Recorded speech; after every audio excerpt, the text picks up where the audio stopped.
ॐ भूर्भुवः स्वः तत्सवितुर्वरेण्यं भर्गो देवस्य धीमहि धियो यो नः प्रचोदयात्। ॐ शांति शांति शांति ही।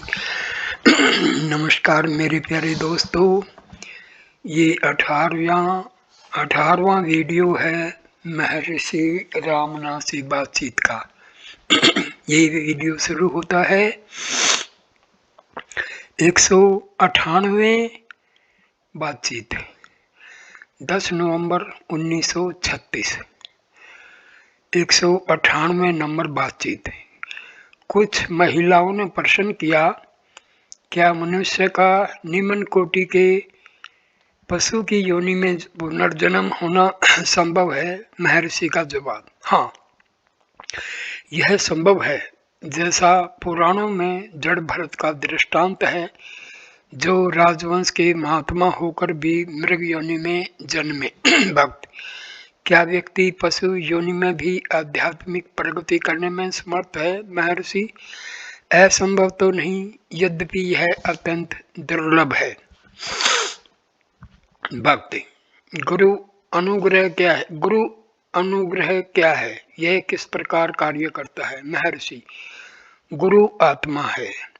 भक्त, यह साक्षात्कार में कैसे सहायक होता है? महर्षि, ईश्वरो गुरुरा आत्मेति, ईश्वर गुरु एवं आत्मा एक ही है। मनुष्य असंतोष से प्रारंभ करता है, जगत से असंतुष्ट है, वह इच्छाओं की पूर्ति हेतु ईश्वर से प्रार्थना करता है, उसकी चित्त शुद्धि होती है, तब वह शारीरिक वासनाओं की पूर्ति के स्थान पर ईश्वर को अधिक जानने की इच्छा करता है, तब ईश्वर अनुग्रह प्रकट होने लगता है। ईश्वर गुरु रूप धारण कर भक्त के समक्ष आते हैं, उसे सत्य का उपदेश करते हैं। अपने उपदेश तथा संपर्क से उसका मन शुद्ध करते हैं। मन बल प्राप्त करता है, अंतर्मुख होने के योग्य होता है, ध्यान द्वारा और अधिक शुद्ध होता है तथा अंततः बिना तनिक सी भी तरंग के शांत हो रहता है। यह शांति ही आत्मा है। गुरु आंतरिक भी है तथा बाह्य भी।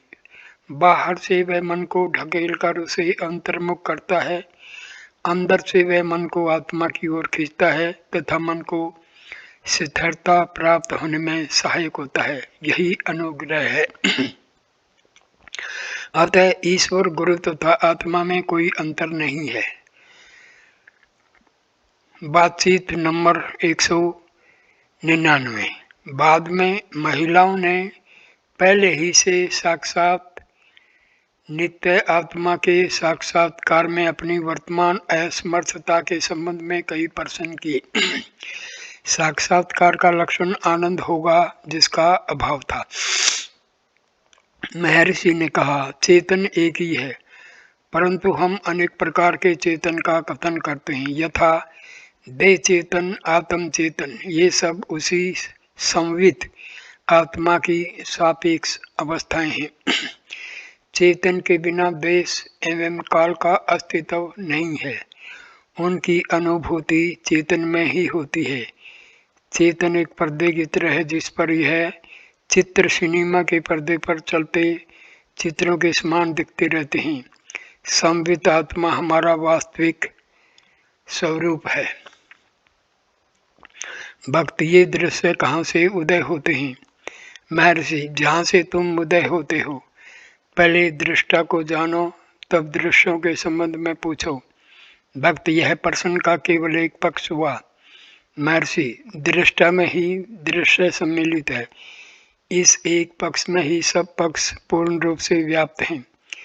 पहले स्वयं को देखो और तब दृश्यों को देखो।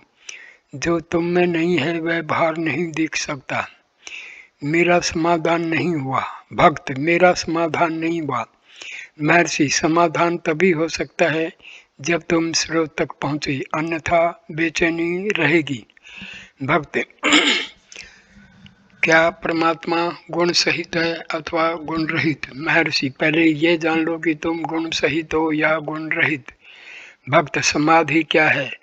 महर्षि, अपना निज वास्तविक स्वरूप। भक्त, फिर इसे प्राप्त करने के प्रयास की क्यों आवश्यकता है? महर्षि, प्रयास किसका है? भक्त, महर्षि को ज्ञात है कि मैं अज्ञानी हूँ। महर्षि, क्या तुम जानते हो कि तुम अज्ञानी हो? अज्ञान का ज्ञान अज्ञानता नहीं है। सारे शास्त्रों का उद्देश्य केवल यह शोध करना है कि क्या चेतना दो हैं। प्रत्येक व्यक्ति का अनुभव सिद्ध करता है कि चेतना केवल एक है। क्या वह अपने को दो में विभक्त कर सकता है? क्या आत्मा में कोई विभाजन अनुभव होता है?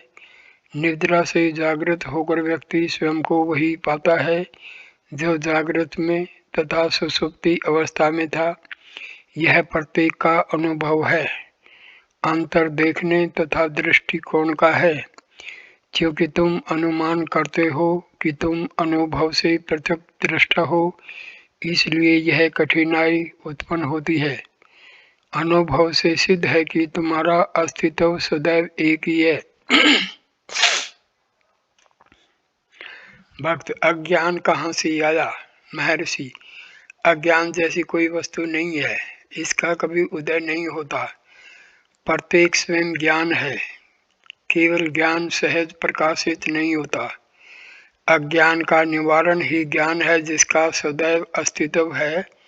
यथा हार गले में रहते हुए भी खोया हुआ मान लेना अथवा 10 मूर्खों में से प्रत्येक के द्वारा स्वयं की गणना न करना, केवल दूसरों की गणना करना। ज्ञान तथा अज्ञान किसको है?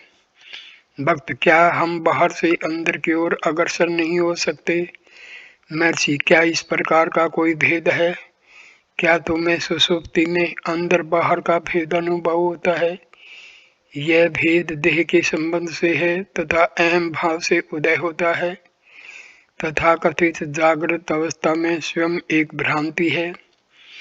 दृष्टि को अंतर्मुख करोगे तो संपूर्ण जगत ब्रह्म से परिपूर्ण होगा। जगत को माया कहा गया है। माया भी वस्तुतः सत्य है।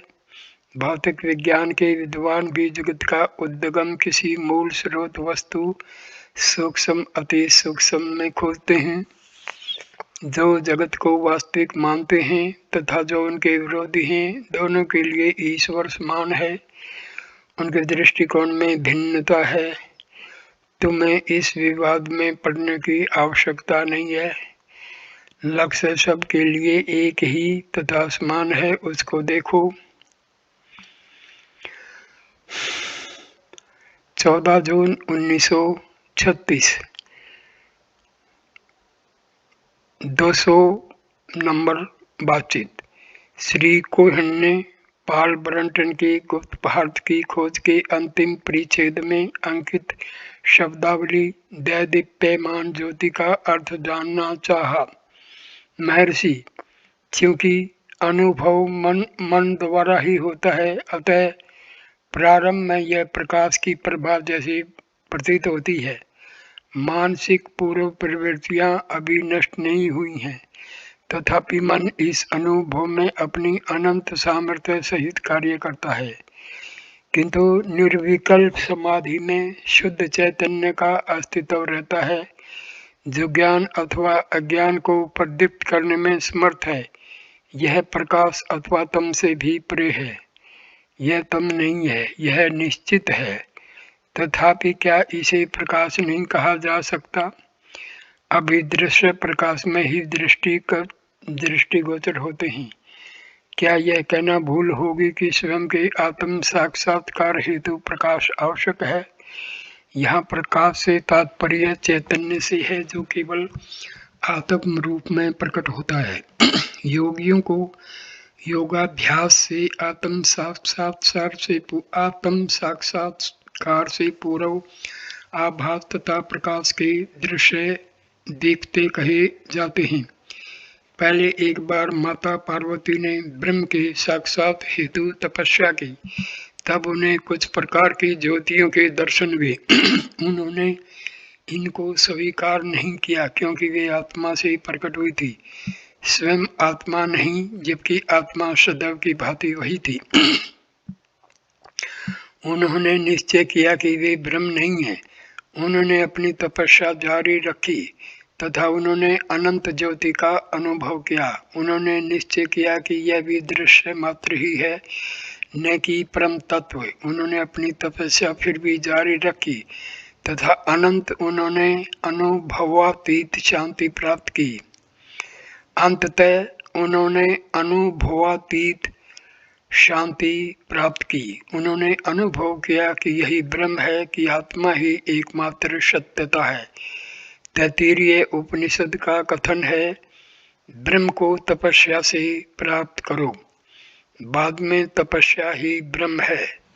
एक अन्य उपनिषद का कथन है, वह तपस्या ही है जिसका प्रादुर्भाव केवल ज्ञान से हुआ है। वहाँ न सूर्य प्रकाशित है, न चंद्र, न तारक, न अग्नि, ये सब उसी के प्रकाश से प्रकाशमान हैं। 201 नंबर बातचीत। पारसी महिलाओं ने एक दृष्टांत द्वारा यह समझने की इच्छा की कि किस प्रकार आत्मा नित्य सिद्ध तथा अत्यंत अंतरंग होकर भी अनुभूत नहीं हो रही है।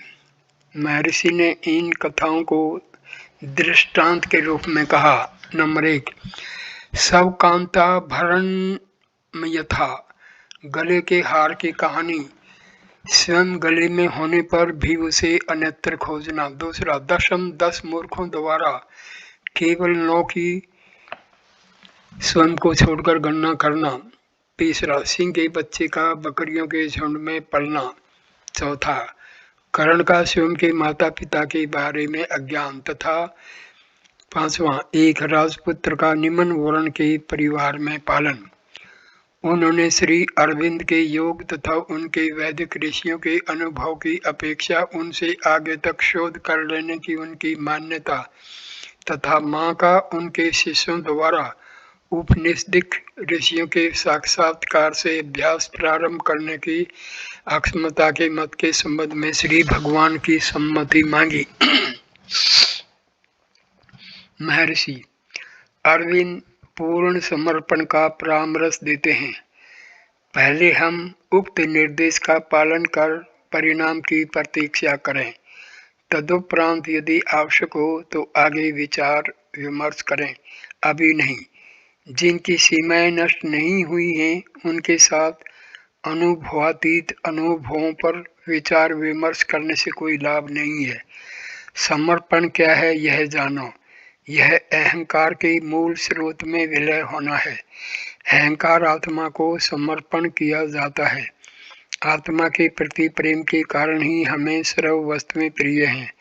आत्मा वह है जिसको हम अहंकार का समर्पण करते हैं तथा परम तत्व अर्थात आत्मा को उसकी स्वयं की इच्छा अनुसार कार्य करने देते हैं। अहंकार पहले से ही आत्मा का है। अहंकार जैसा भी है उस पर हमारा कोई अधिकार नहीं है। तथापि यदि हम यह मान लें कि हमारा अधिकार था तो भी हमें उनका समर्पण करना होगा। भक्त दिव्य चैतन्य के नीचे अवतीर्ण होने के विषय में क्या है? महर्षि क्या वह अभी भी हृदय में नहीं है? श्री कृष्ण कहते हैं, हे अर्जुन, मैं हृदय के विस्तार में हूँ। उपनिषद के एक मंत्र में कहा है, जो सूर्य में है वही मनुष्य में है। बाइबल में कहा है, ईश्वर का साम्राज्य तुम्हारे अंदर है। इस प्रकार सभी स्वीकार करते हैं कि ईश्वर अंदर है। नीचे क्या लाना है, कहाँ से कौन क्या लाएगा और क्यों? नित्य सर्वव्यापी सत्यता की अनुभूति में आने वाली बाधाओं को हटाना ही साक्षात्कार है। एकमात्र सत्यता ही है। इसे एक स्थान से दूसरे स्थान पर ले जाया नहीं जाता। भक्त अरविंद की आत्म साक्षात्कार से साधना प्रारंभ कर आगे विकास करने की अक्षमता के संबंध में आपका क्या मत है? महर्षि पहले हम साक्षात्कार कर लें और तब देखें। तब महर्षि ने इसी प्रकार के अन्य सिद्धांतों की चर्चा की। विशिष्ट अद्वैत को मानने वाले कहते हैं, कि प्रारंभ में आत्मा का साक्षात्कार किया जाता है तथा अनुभूत व्यक्तिगत आत्मा का सर्वव्यापी आत्मा को समर्पण कर दिया जाता है। केवल तब ही पूर्णता होती है, अंश पूर्ण को समर्पित कर दिया जाता है। यही मुक्ति अथवा सायुज्यता है। विशिष्ट अद्वैत के मत से सामान्य आत्म साक्षात्कार पूर्णात्मा से अलग रहता है। सिद्धों के अनुसार जो अपनी देह को शव के रूप में पीछे छोड़ जाता है वह मुक्ति प्राप्त नहीं कर सकता, उनका पुनर्जन्म होता है। जिनकी देह आकाश अथवा प्रकाश में विलीन हो जाए अथवा दृष्टि से ओझल हो जाए, केवल वे ही मुक्त होते हैं। आचार्य शंकर के मत के मानने वाले अद्वैतवादी आत्म साक्षात्कार को लक्ष्य की प्राप्ति मानते हैं, पर सिद्ध कहते हैं कि यह उद्देश्य की प्राप्ति नहीं है। कुछ ऐसे भी हैं जो अपनी निजी प्रिय सिद्धांतों को ही सर्वोत्तम मानते हैं। उदाहरणार्थ कुंभकोणम के स्वर्गीय वेंकटा स्वामी राव तथा कुडप्पा के ब्रह्मानंद योगी आदि। वास्तविकता है, केवल एक सत्यता है। यह किसी भी विवाद से अप्रभावित है। हम सत्यता के भाव में स्थिर रहें और उसके स्वरूप आदि संबंधी विरत के विचारों में न पड़ें। 15 जून 1936। 202 नंबर बातचीत है। एक दुखित सी पंजाबी भद्र पुरुष ने महर्षि से अपने विषय में कहा कि उन्हें पुरी के समीप जालेश्वर जगन्नाथ से कामकोटिपीठम के शंकराचार्य ने भेजा है। जगन्नाथ से कामकोटिपीठम के श्री शंकराचार्य ने भेजा है। वे विश्व की यात्रा कर रहे हैं। उन्होंने हठ योग तथा अहम ब्रह्मास्मि आदि पर ध्यान का अभ्यास किया है। कुछ ही क्षणों में शून्यता प्रवेश करती है। उनका मस्तिष्क गर्म हो जाता है और उन्हें मृत्यु का भय होने लगता है। वे महर्षि से मार्गदर्शन चाहते हैं। महर्षि, शून्यता कौन देखता है? भक्त, मैं जानता हूँ कि मैं इसे देखता हूँ। महर्षि, शून्य को देखने वाला चेतन ही आत्मा है। भक्ति से मुझे समाधान नहीं हुआ, मैं इसकी अनुभूति नहीं कर सकता। महर्षि, अहम भाव के उदय के पश्चात ही मृत्यु का भय उत्पन्न होता है। तुम्हें किसकी मृत्यु का भय है? भय किसको है? वहाँ आत्मा की देह से तादात्म्यता है। जब तक यह होगा तब तक भय होगा। भक्त, किंतु मुझे अपनी देह का भान नहीं है। महर्षि, कौन कहता है कि उसे भान नहीं है? भक्त, मैं समझ नहीं सका। तब उनसे प्रश्न किया गया कि वास्तव में उनके ध्यान की पद्धति क्या है। उन्होंने कहा, अहम ब्रह्मास्मि। महर्षि, अहम ब्रह्मास्मि विचार मात्र है। यह कौन कहता है? स्वयं ब्रह्मा ऐसा नहीं कहता। उसे ऐसा कहने का क्या प्रयोजन? वास्तविक मैं भी ऐसा नहीं कह सकता, क्योंकि मैं सदैव ब्रह्म भाव में स्थिर रहता है। ऐसा कहना केवल विचार मात्र है। यह विचार किसका है? सारे संकल्पों की उत्पत्ति असत मैं अर्थात अहम भाव से है। संकल्पों से रहित रहो। जब तक संकल्प है भय भी होगा।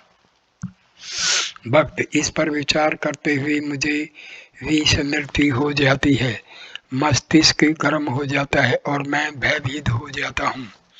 महर्षि, हाँ, मन मस्तिष्क में एकाग्र हो जाने से तुम्हें वहाँ गर्मी अनुभव होती है।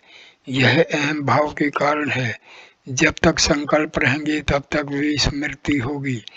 जब अहम ब्रह्मास्मि का विचार आता है, विस्मृति अकस्मात आ जाती है। तब अहम भाव उदय होकर साथ ही मृत्यु का भय भी उत्पन्न होता है। विस्मृति तथा संकल्प अहम भाव के कारण ही है। इसे पकड़ोगे तो यह भ्रम की तरह लुप्त हो जाएगा। जो अवशेष रहेगा वह वास्तविक में है, यही आत्मा है। अहम ब्रह्मास्मि एकाग्र होने का एक साधन है। यह अन्य संकल्पों को दूर रखता है, केवल एक वही विचार रहता है। देखो कि वह विचार किसका है, तब पता चलेगा कि इसका उद्गम अहम भाव से है। अहम भाव का उद्गम कहाँ से है, इसकी शोध करो। अहम भाव नष्ट हो जाएगा, परम तत्व आत्मा स्वयं प्रकाशित हो उठेगी। अन्य किसी प्रकाश की आवश्यकता नहीं है, अन्य किसी प्रयास की आवश्यकता नहीं है। जब केवल वास्तविक मैं अवशेष रहेगा, तब वह अहम ब्रह्मास्मि नहीं कहेगा। क्या कोई व्यक्ति ऐसा कहता रहता है कि मैं आदमी हूँ? जब तक उसे चुनौती नहीं दी जाए, वह क्यों कहेगा कि मैं आदमी हूँ? क्या कभी कोई भूल से स्वयं को पशु मानता है कि वह यह कहे कि नहीं, मैं पशु नहीं हूँ, मैं मनुष्य हूँ? इसी प्रकार ब्रह्म अथवा मैं मात्र की सत्ता होने से उसे चुनौती देने वाला कोई नहीं है। अतः अहम ब्रह्मास्मि के जप की कोई आवश्यकता नहीं। 17 जून 1936, 203 नंबर बातचीत। डाक तार विभाग, दिल्ली के वित्त सचिव श्री वर्मा